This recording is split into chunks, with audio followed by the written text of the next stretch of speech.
Speaking of Army-Navy game that we're going to see at the end of the year as well, let's shift over and let's talk about the Commander-in-Chief series. We saw Navy against Air Force last week, and Air Force took the win 13-10. We've also seen an Army team who was supposed to be pretty decent this year, Steve, and that is not the case. We had a lot of high hopes for Army. We talked about at the beginning of the year. We have some NFL prospects on that football team and Andre Carter. With the fact that Air Force defeats Navy, has the Commander-in-Chief trophy already been decided since we already are seeing Army have a bad year? I think it has. Now, again, Army, I believe, is a better football team than Navy, and certainly defensively, Carter is going to be a first round pick.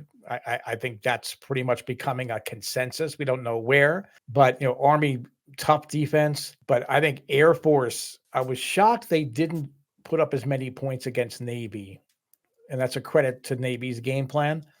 But I really think that Air Force is the premier service academy team in 2022. So I think it really is just a matter of playing for pride. So, and for Air Force, when you talk about academies and football games, it's Army Navy. Right. No matter how good Army is or how good Air Force is, it doesn't matter. It's Army Navy. That's the game that everybody talks about. And it's unfortunate because last time I checked, the Air Force is a legitimate service academy.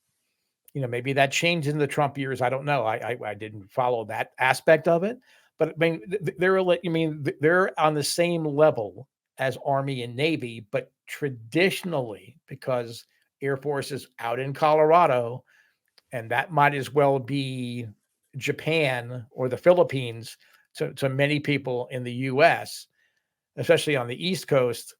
Army Navy gets all of the attention, so it'll still be an exciting, electric game. But I think it's going to be decided already. I mean, Air Force is going to get the Commander-in-Chief trophy this year. And it looks like, just based on their recruiting classes, they had a little bit of a slap on the wrist for some recruiting issues during the COVID year.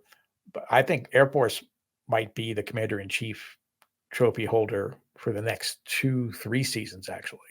Yeah, I'm not against that, or I don't disagree with that at all. I think Air Force is not only the better service academy football team this season, they're also a team I think that can battle for the Mountain West. I think they really have an opportunity to do that as well.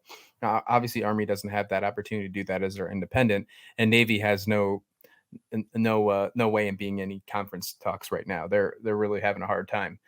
With that being said, Air Force plays Army on November 5th. I think that could be a really good matchup. Could Army prove themselves wrong?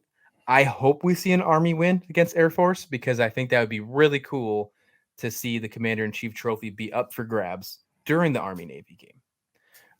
I think that was what would make it fun.